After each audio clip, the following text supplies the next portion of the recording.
भगवत प्रसादो जैसा प्रसादान्नगति कुतोऽपि ध्यायुं स्तुवंस्तस्य यशस्त्रिसन्ध्यं वन्दे गुरो श्रीचरणारविन्दम् आजानुलम्बितभुजौ कनकावदातौ संकीर्तनैकपितरौ कमलायताक्षौ विश्वम्भरौ द्विजवरौ युगधर्मपालौ वन्दे जगत्प्रियकरौ करुणावतारौ नमस्त्रिकालसत्याय जगन्नाथसुताय च सवृताय सपुत्राय सकलत्राय ते नमः। बर्हा पीडाभिरामं मृगमदतिलकं कुण्डलाक्रान्तगण्डां कञ्जाक्षं कम्बुकण्ठं स्मितसुभगमुखं स्वाधुरीन्नष्टवीनुम् श्यामं शान्तं त्रिभङ्गं रविकरवसनं भूषितं वैजयन्त्या वन्दे वृन्दावनस्थं युवतिशतवृतं ब्रह्मगोपालवेशम् तप्त कांचन गौरंगी राधे वृंदावनेश्वरी वृषभानुसुते देवी तं नमामि हरिप्रिये। मूकं करोति वाचालं पङ्गुं लङ्घयति गिरिं यत्कृपातमहं वन्दे परमानन्दमाधवम् वाञ्छाकल्पतरुभ्यश्च कृपासिन्धुभ्य एव च पतितानां पावनेभ्यो वैष्णवेभ्यो नमो नमः। हरि भक्ति पराजित हरिनाम परायणा दुर्वृत्ता वा सुवृत्ता वा तेषां नित्यं नमो नमः। नमः धर्माय महते नमो कृष्णाय वेधसे ब्राह्मणे नमस्कृत्य धर्मान् मोक्षे सनातनान् नारायणं नमस्कृत्य नरं चैव नरोत्तमं देवीं सरस्वतीं व्यासं ततो जयो मुदीरयेत्। जय रूप सनातन भट्ट रघुनाथ श्रीजीव गोपाल भट्ट दास रघुनाथ ईशय गोसाई करे चरण वंदन जहिति विघ्ननाश भीष्ट पुराण दुर्गमी प्रतिमेन्दस्य स्खलत्पादगतिर्मुहुः सकृपा जुष्टिदानेन सन्तो भलम्बनम्।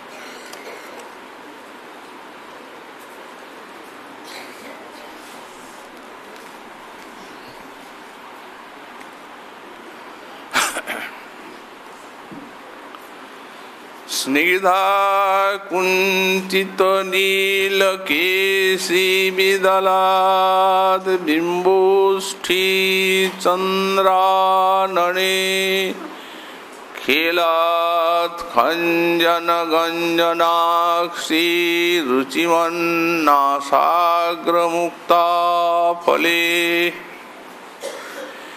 पीनाश्रोणी तनुदरी स्तनस्तटी वृत्तच्छटा ताद्भुते श्रीराधे भुजवल्ली चारुबलये संरूपम् आविष्कुरु।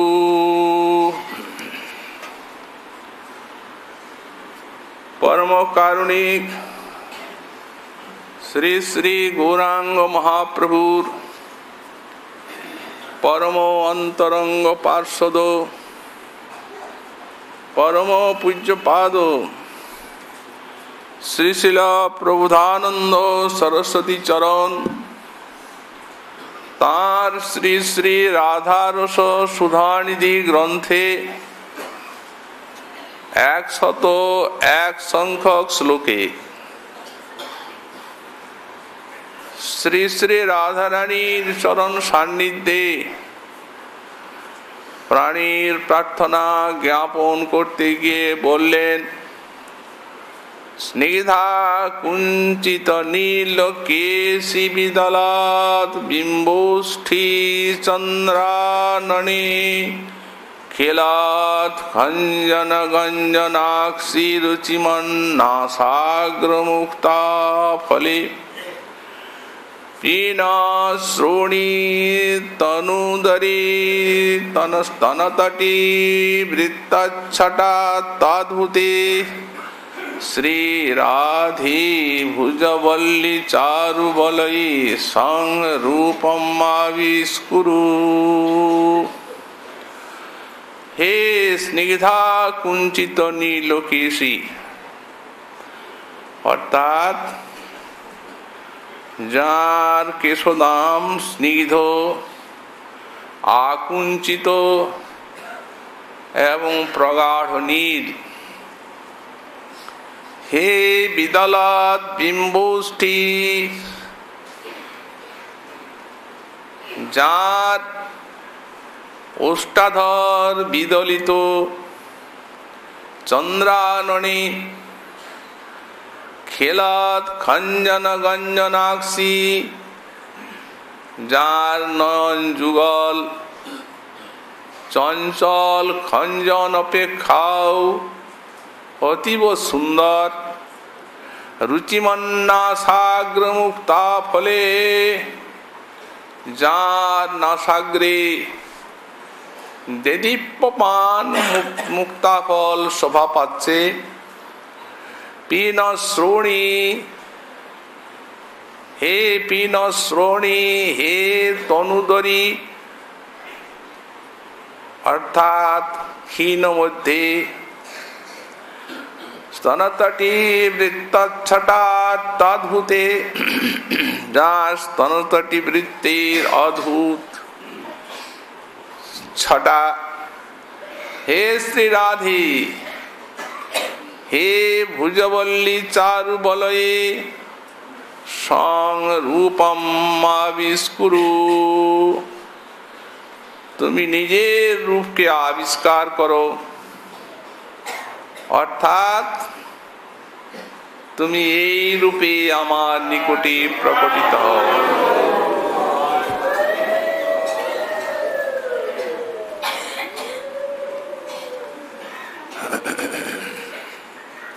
পূর্ব শ্লোকে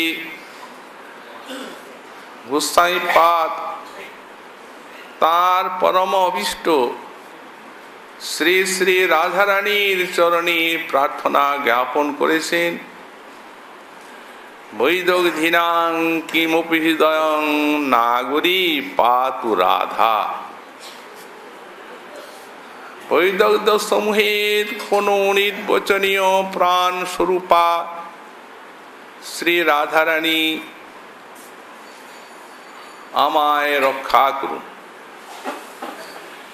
এই যে পাতু শব্দ দিয়েছেন গোস্বামীপাদ, এর দ্বারা জানা যাচ্ছে যে ওই স্ফূর্তির বিরামে রাধারানীর বিরহে শ্রীপাদ একান্ত কণ্ঠাগত প্রাণ। তাই ঠিক সেই দেখা দিয়ে প্রাণ রাখো, মরিতেছি এই দেখো, করুণা কটাক্ষ কর দান। ঠিক এই ভাব, এই জন্যই ওই রক্ষা কর বলে শব্দটি উল্লেখ করেছে। রাধারানীর বিরহ তা গোবিন্দের বিরহের মতো নয়,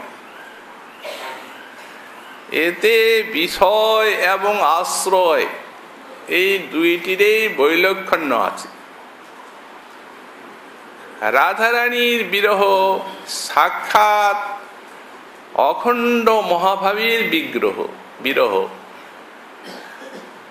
মহাভাবের জন্যই এত আরতি। আর যার বিরহ তিনি সাক্ষাৎ তদ্গত প্রাণা কিঙ্করী। অতএব কোন গোবিন্দের দাস গোবিন্দের বিরহে যেমন কাতর হন, এই রাধারানীর বিরহে তদ্গত প্রাণা কিঙ্করী তার থেকে শত শত গুণে কাতরতা প্রকাশ পায়। এই শ্রী রাধা বিরোহীর মূর্তি শ্রীপাদ রঘুনাথ দাস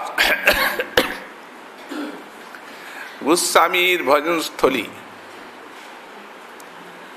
যেখানে আমরা শ্রীমতীর বিরহ কথা আলোচনা করছি।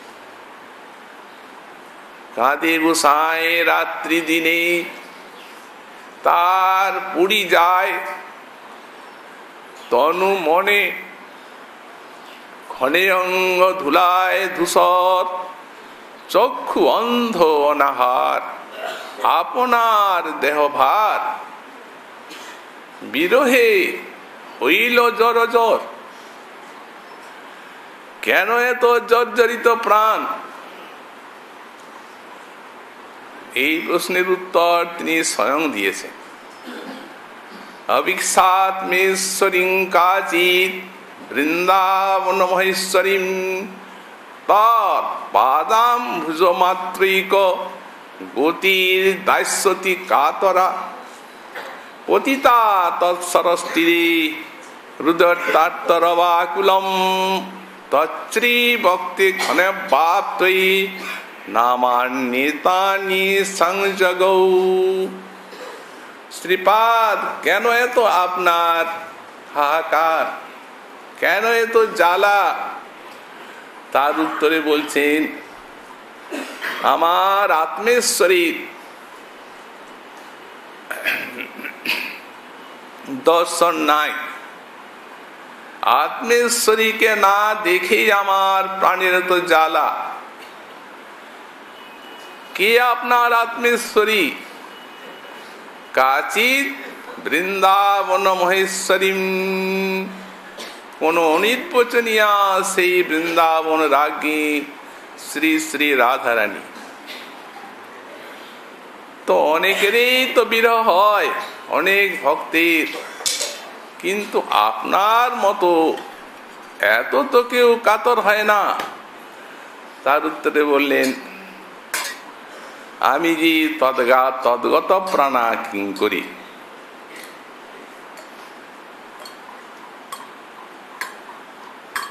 তার দর্শনে আমার জীবাতু, তাই পতিতা তৎসরস্তীরেরবাকুলম, তাই তার এই সরোবর তীরে পড়ে আমি আর্তস্বরে ব্যাকুল প্রাণে কাঁদছি। কি চান? তৎশ্রী ভক্তিখানা ব্যাপ্তই, একটু রাধারানীর বদনখানা দেখো।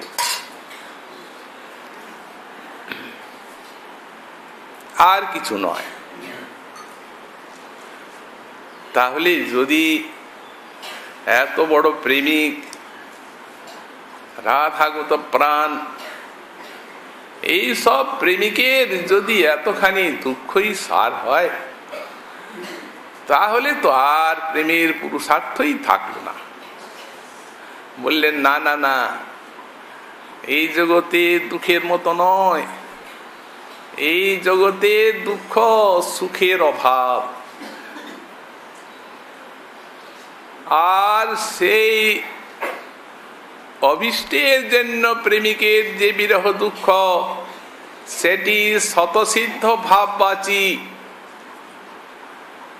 সেটি মিলনানন্দের ঘনীভূত পরিপাক। সেখানে বিরহ দুঃখ এবং মিলনানন্দী যুগপদ্য আছে। মহাজন বললেন, কে হা কৃষ্ণ বলে কাঁদে? যার প্রেম থাকে তিনি তো কাঁদেন। ভাব না থাকলে তো তার জন্য কাঁদা বিরহ ক্রন্দন হয় না।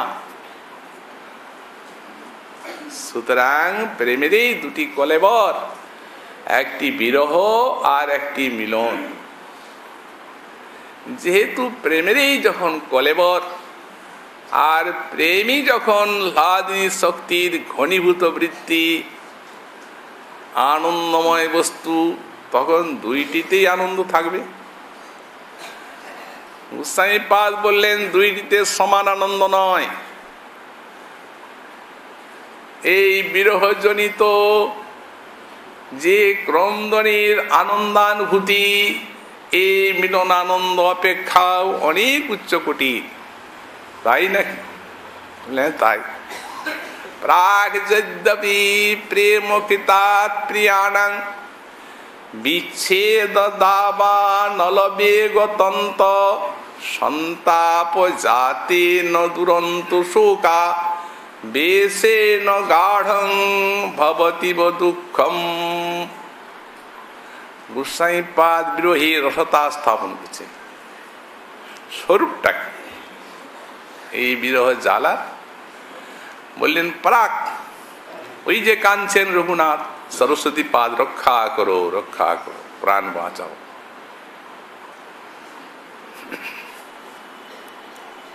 এই প্রিয়জনের প্রেম জনিত যে বিরহ জ্বালা, এটি প্রগাঢ় দুঃখ দান করে,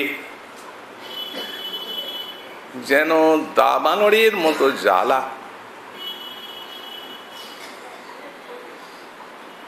আমাদের শ্রী গোপকুমার নন শর্মাকে বললেন ব্রাহ্মণ, কখনো মনে হতো যমুনার শীতল জলে আছি, আর কখনো মনে হতো যে যেন দাবানলের মধ্যে বাস করছি।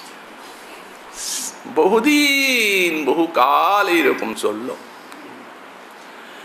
শেষকালে ওই দুঃখের অনুভূতি উপমর্দিত হয়ে, এই সুখের অনুভূতিটি উপমর্দিত হয়ে আর দুঃখ ভোগী সার হয়েছিল। এইটাই চরম পুরুষার্থ, পরাকাষ্ঠা। এই জন্যই বলছেন তত্রাপি সম্ভোগ সুখাত বিস্তুত, এই হাহাকার, এই যে ঘনীভূত দুঃখ বিরহ জনিত এই সম্ভোগ সুখাত বিস্তুত, সম্ভোগ আনন্দ অপেক্ষাও স্তমনীয়। বহির বিষয় জ্বালা হয় আর অন্তর আনন্দময়। কৃষ্ণ প্রেমের অদ্ভুত চরিত্র।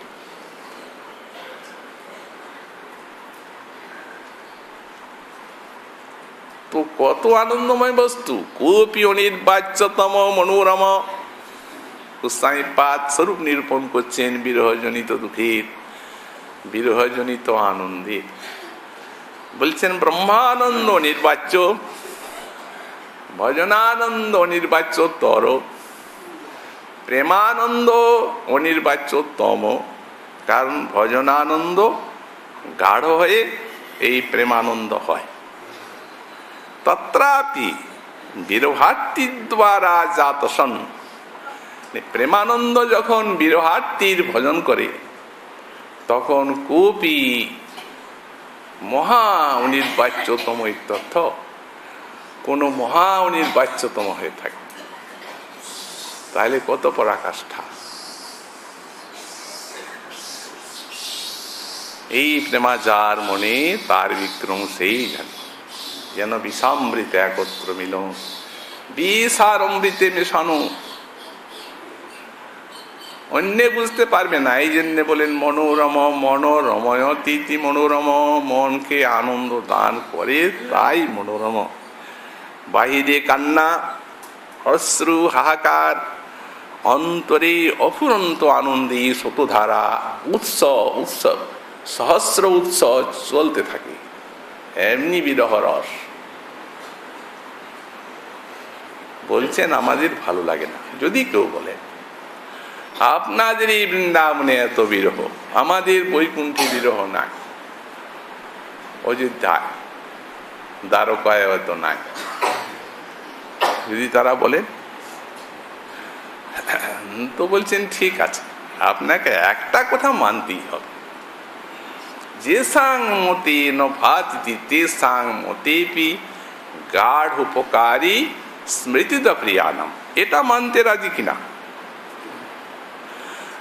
আপনাদের মতে বিরহ ভালো লাগে না, কিন্তু এটা আপনাদেরকে মানতেই হবে যে বিরহে প্রিয়জনের গাঢ় অনুভূতি জাগায়।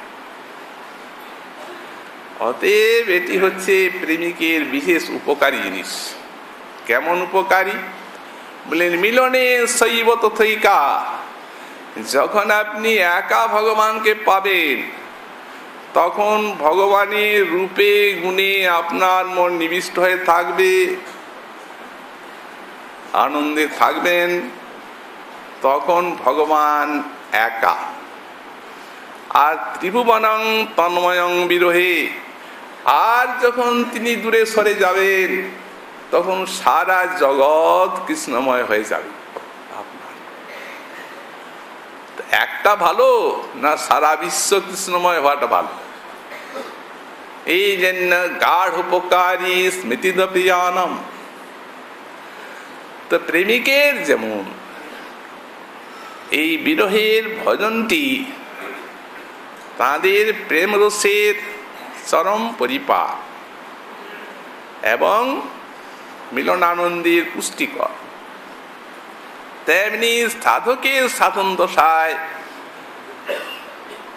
কিঞ্চিত অভাববোধ জাগার দরকার। ভগবানের জন্য না জাগুক, ভজনের জন্য অভাব জাগা প্রয়োজন। যেটুকু করছি তাতেই আনন্দে আছে, এইরকম ব্রজ ভজনের নিয়ম নয়।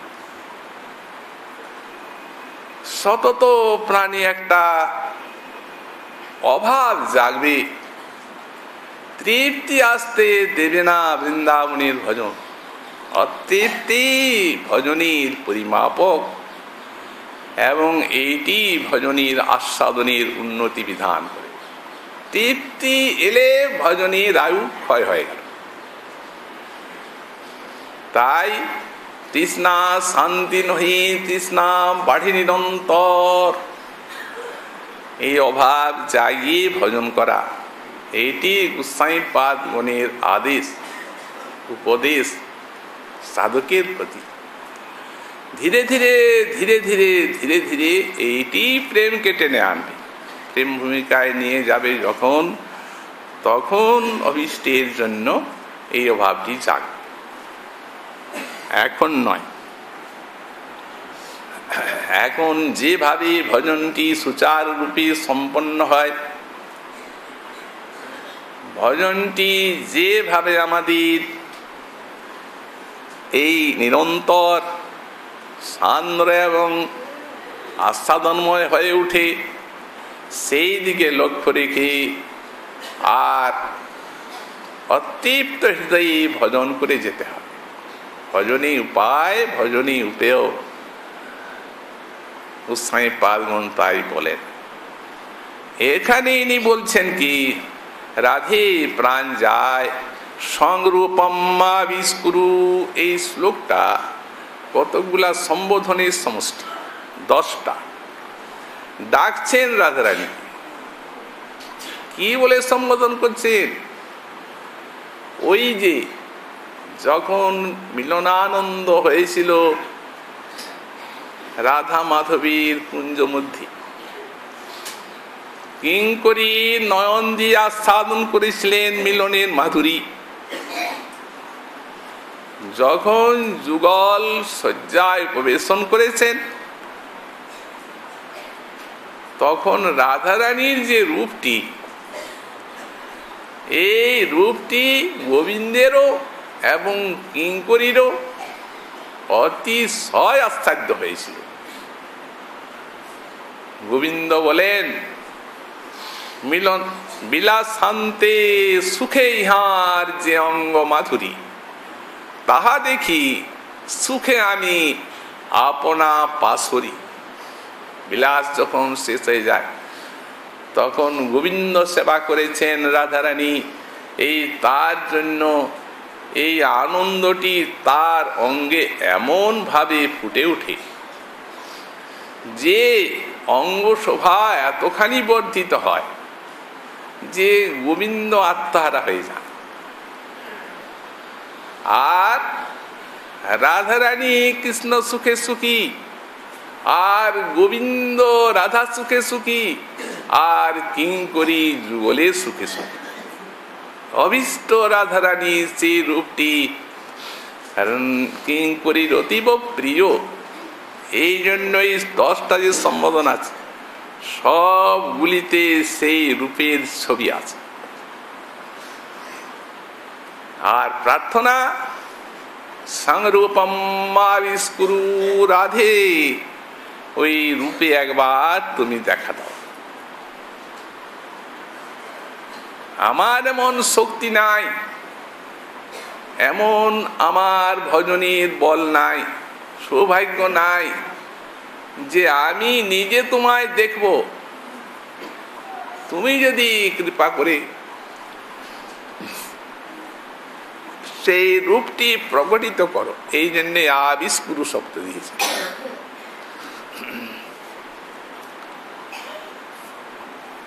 তুমি যদি সেই রূপটি নিজে কৃপা করে প্রকটিত করো, তবেই আমার দেখার সৌভাগ্য হবে। কেমন সেই রূপ? রাধা রূপ।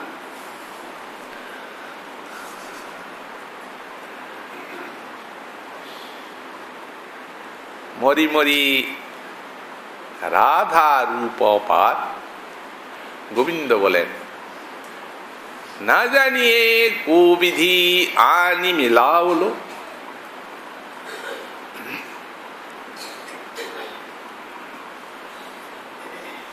এই ক্ষিতিতলে লাবণী সার, এই বিশ্বে লাবণ্যের সার বস্তু কোন বিধাতা আনলো? অঙ্গ হি অঙ্গ অনঙ্গ মিলাওত হেরি প্রয় ধীর। অঙ্গে অঙ্গে অনঙ্গ মিলাওত, তারা মূর্ছিত হয়ে যায়। কোটি মদন মূরছিত করু যোজন সোহেরি মহিমাগীর। কোটি কোটি মদনকে মূর্ছিত করেন যিনি, সেই গোবিন্দ। কোটি মদন বিমোহন সহজ মধুরতর লাবণ্যামৃত অপার অর্ণবীন মহাভাব সৈন অনুভূয়মান শ্রীমন্মদন গোপাল রূপেণ অদ্যাপি বিরাজমানত্বাৎ। গাঁর পদনখ কান্তি নখাগ্রে ছটা কোটি মদনকে মূর্ছিত করে। এমন যার মাধুরী বললেন, তিনিও রাধারূপ দর্শন করে মহিমাগীর পৃথিবীতে মূর্ছিত হয়ে পড়ে। কি তত্ত্ব এই রাধা, কি মাধুরী রাধা। পূর্বর আগে বললেন, বেলিয় সকালে দেখিনু যে ভালি। সকাকে বলছেন পথেতে যাইতেছে,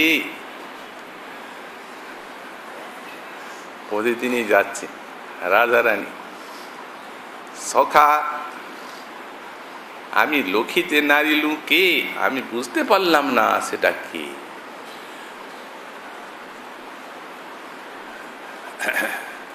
অঙ্গীর বসন মোহিত মদন আশায় দুলিছে দুল। সুবিশাল আখি মানস ভাবিয়া তার ছুটিছে মরালো কুল। রাধারানীর মাধুরীতে নিমগ্ন শ্যাম সুন্দর নিজেকে হারিয়ে গেছে। কাহার নন্দিনী, কাহার গৃহিণী, গোকুলে এমন কে? কোন পুণ্য ফলে বল বল সখা এরামা পাইল সে। এই রূপ আক্ষেপ করেন পূর্বরাগী রাধারানীর দর্শনে। গোস্বামী পাদ আমাদের রাধারূপের পাশ।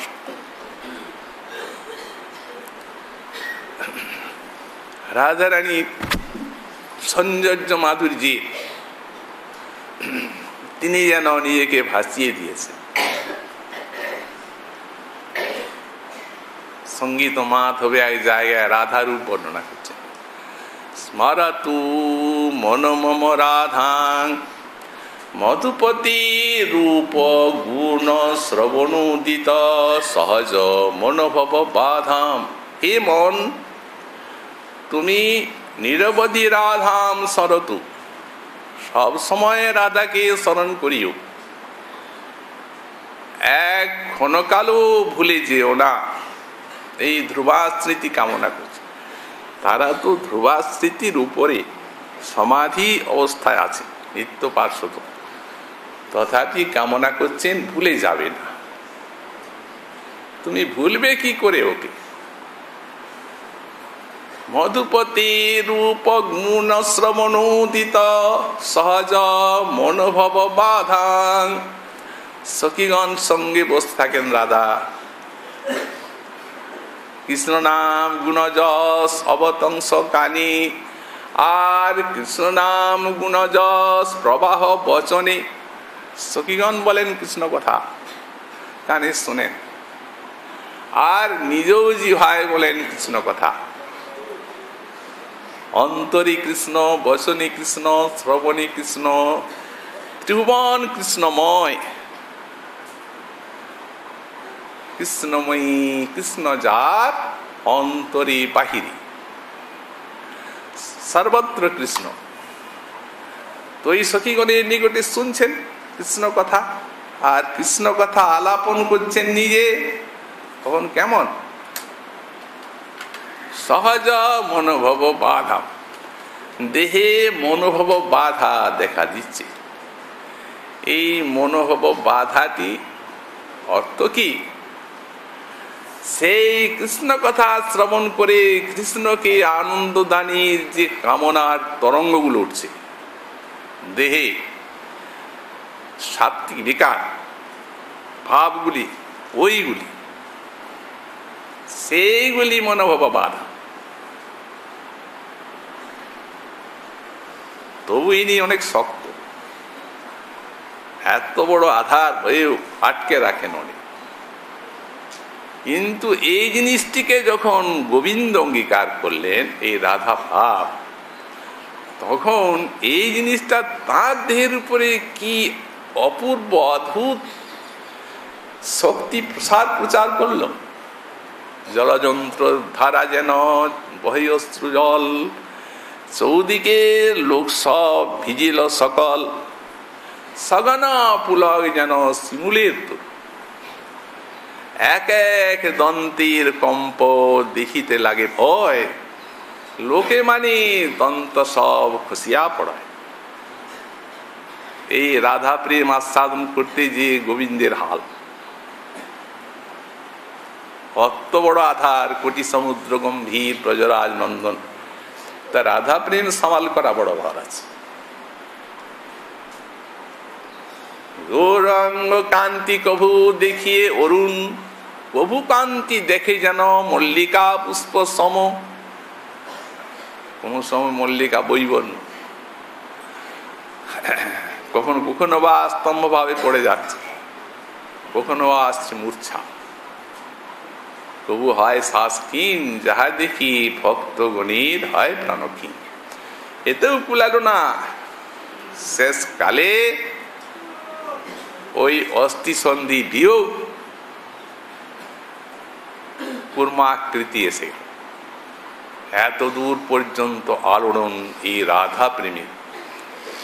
এইগুলি হচ্ছে গোবিন্দ সুখে সুখদানের জন্য তাকে তার দেহের মধ্যে উচ্ছ্বলিত হয়।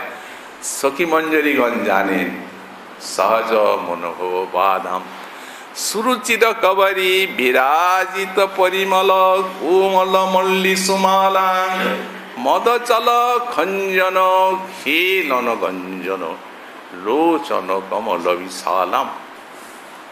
শৃঙ্গার ভাবে মস্তকের থেকে রূপ বর্ণনা, রাধার এমনি কি গোবিন্দ বিমোহিত।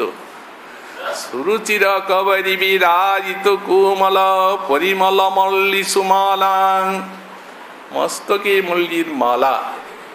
সখীগণ রাধারানী সেই বিশাল কেশদামকে ওই বেনির আকারে বদ্ধ করে মল্লিকার মালা দিয়ে বেনি বেঁধে দিয়েছে। কি পরিমল কেশের মালা। মদ চল খঞ্জন খেলন গঞ্জন লোচন কমল বিশালাম। খঞ্জনের মতো নয়ন নাচছে, বিশাল নেত্র। মদ করি রাজ বিরাজতনুত্তম চলিত ললিত গতি ভঙ্গিম, অতি সুকুমার কনক নব সম্পক। সেই গৌর মধুর মধুরাঙ্গিম বর্ণনার ভিতরে অসমর্থ রূপমাধুরী সম্পন্না রাধা যেন দাঁড়িয়ে আছে, দেখতে পাওয়া যাবে। চলছেন রাধারানী, মদ করি রাজ বিরাজতনুত্তম চলিত ললিত গতি ভঙ্গিম। তার যে ললিত গতি ভঙ্গি এ মহামত্ত গজরাজির গতিকে তিরস্কৃত করে।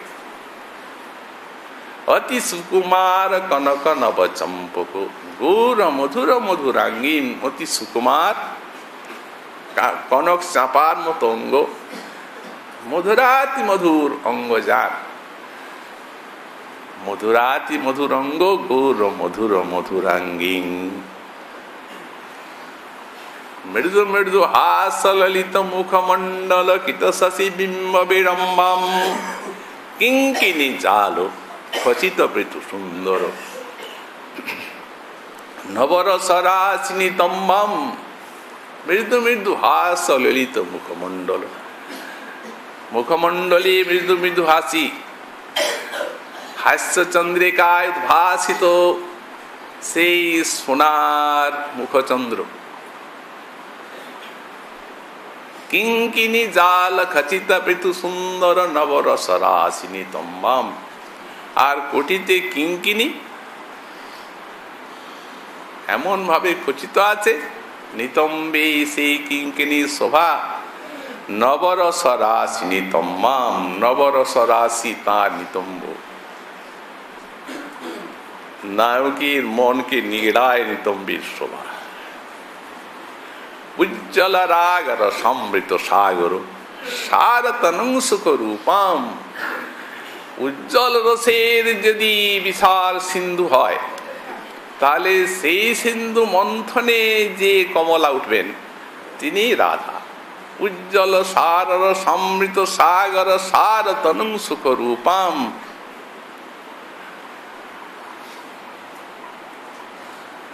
সুখরূপ তার দেহ, নিপতিত মাধব মুগ্ধ মনমৃগ নাভি সুধার সুকূপাম। আর নাভির শোভা কিরকম বললেন, যেন মাধবের মন রূপ মৃগ, ওই যে রসাবর্ত ঘূর্ণন রসাবর্ত নাভি, মাধবের মন রূপ মৃগ ওই নাভিতে ওই কূপেতে পড়ে গেছে। তো বলছেন একে তো আবর্ত যুক্ত কূপ আর গভীর, সুতরাং নিপতিত মাধব মুগ্ধম নমৃগ, তার মন রূপ মৃগ ওই নাভিতে পড়লে আর উঠতে পারে। এরূপ নাভিকূপ যার, নাভিকূপের শোভা। নূপুর হার মনোহর কুণ্ডল কিতরচি মুরনুদুকুলাম। পতি পতি মাধব মুখ পাদ ফলিত মূল মূলাম। বলছেন যখন তার চরণে নুপুর হাত ফলায় শোভা পাচ্ছে, যখন রাস্তায় হেঁটে যান তখন চরণে চিহ্ন পড়ে। কেমন চরণ? চরণে চিহ্ন পড়ে রাধা বিরোহী নাগর। করেন কি, সে রাধা বিরহ নাচের জন্য পথে পথে তিনি সেই রাধার চরণ চিহ্নে গোড়াগড়ি দেন। এমন রাধা নিপতিত মাধব, ওই পতি মাধব, পথে পথে মাধব চন্দ্র কলিত পদ মূলাং।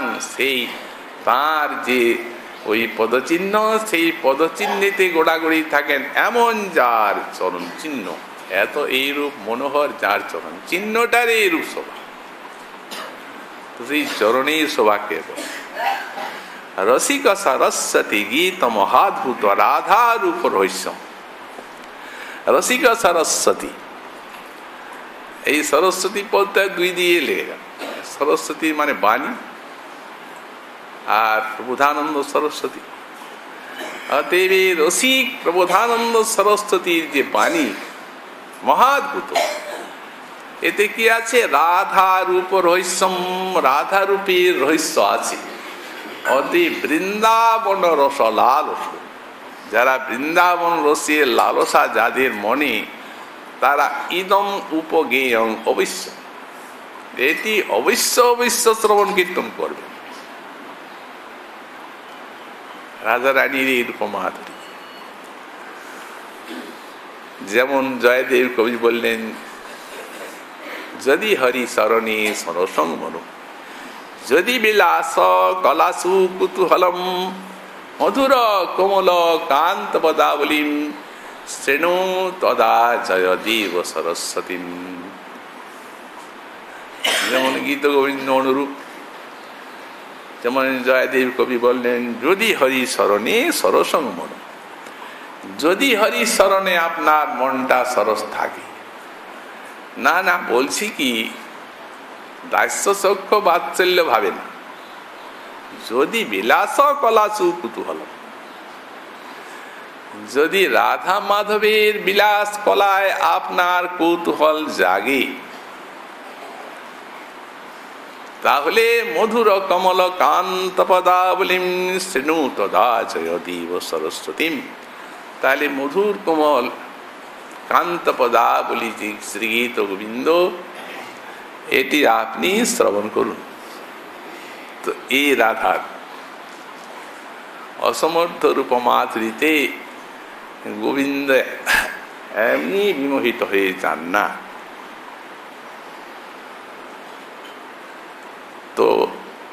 ওই যে বসেছিলেন সেই রূপটিকে সম্বোধন করছেন। কিভাবে দেখছেন রূপটা? বিলাস শান্তের রূপ। তখন সেই রূপটাই এত আলোড়ন জাগে অন্তরেতে, যে আলোড়নটা সৃষ্টি করলেন সেই রূপটা, যার জন্য গোস্বামীপাদ পূর্ব শ্লোকে একবারে কণ্ঠাগত প্রাণ বিরহে বলেন রক্ষা করো, সেই রূপটা আরেকবার দেখাও। সহসা তো স্ফূর্তি বিরাম হয়ে গেল, যেন সেই মিলনের নন্দন কানন থেকে সেই বিরহের মরুভূমিতে পড়লেন। এইরূপ একটা অপ্রাকৃত সুখ দুঃখের আলো ছায়াময় এই প্রেমিকের জীবনধারা, অদ্ভুত।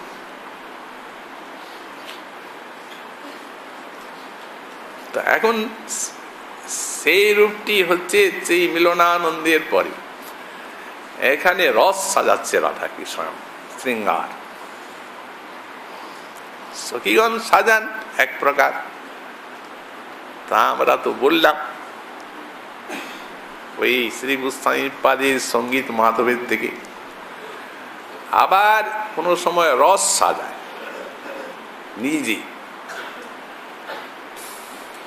ছিন্ন কুসুমমালা বিশ্বস্ত কেশদাম বিশ্বস্ত রত্নহারা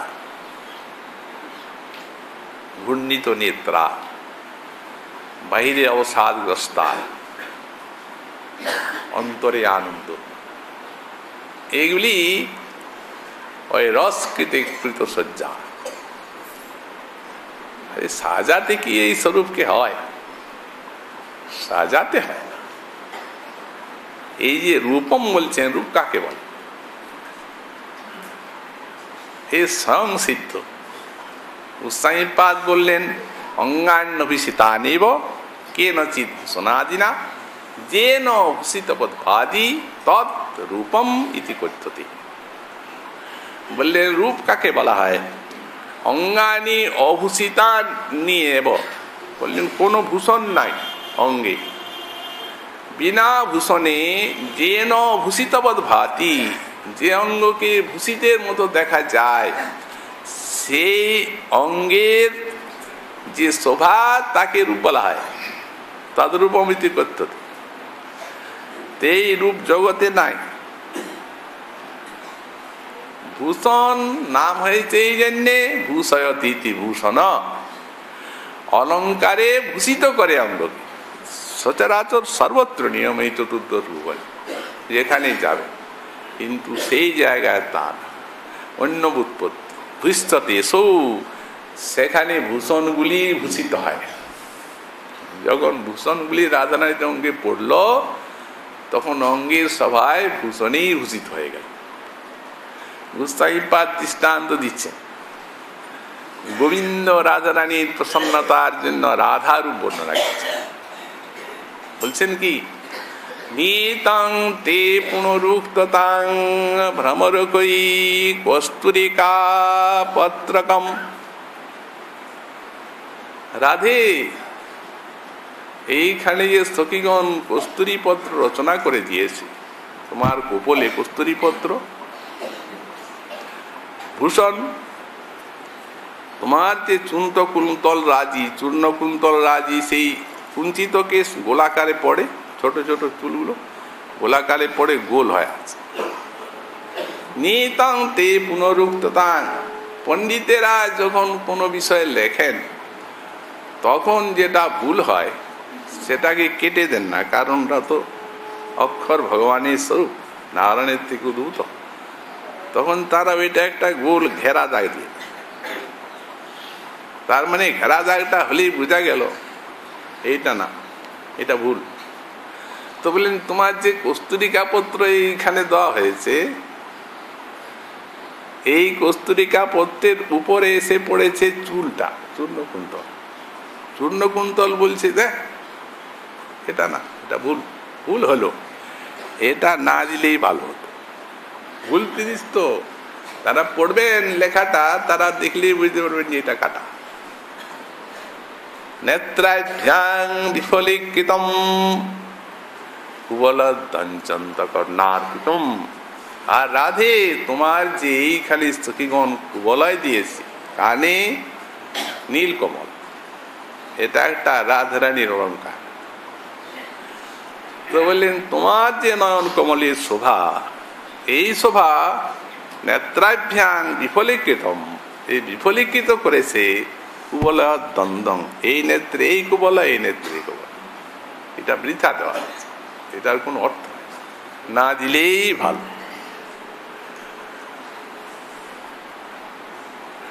হারস্য স্মিত কান্তি বিরলং পৃষ্ঠানুপেশীকৃত। আর গলায় যে মুক্তার হার, তোমার সখীগণ দিয়ে ভূষণটি দিয়ে সাজিয়েছেন, মুক্তার হার, সাদা ধপধপ করছে। কি ভূষণ! বলে ওটার দরকার ছিল না। তুমি যে হাসছো, তোমার হাসির যে শোভা, সেই শোভাটা বলে দিচ্ছে যে এটা পৃষ্ঠানুপেশীকৃত, অর্থাৎ এটা পৃষ্ঠ পেশন। যেটা পেছনেই আছে চূর্ণ, সেটাকে আর চূর্ণ করে কোনো লাভ নেই। অতএব হাস্যের শোভাতেই যখন তোমার অঙ্গ এতখানি আলোকিত, তখন আর হাতটা দিয়ে কি লাভ? অতএব রাধে, কি তব মণ্ডনে ন, তোমার অলঙ্কারে কোনো দরকার নাই। অঙ্গই রসিদ্ধতা, তোমার অঙ্গগুলি সব এই অঙ্গের অলঙ্কার, তাকেই রূপ বলা হয়। তো সুতরাং এই রস যখন সাজায়, যথার্থ রাধারানীর এই রূপসজ্জাটি গোবিন্দের এবং কিঙ্করী গণের মনোহারী হয় এই জন্য। কারণ ওটা সেই ভূষণের মতো তো সাজানো নয়, ওটা তো রস সাজাচ্ছে না। হাতে যে সম্বোধন গুলি দিয়েছেন, প্রত্যেকটি রসের অলঙ্কার।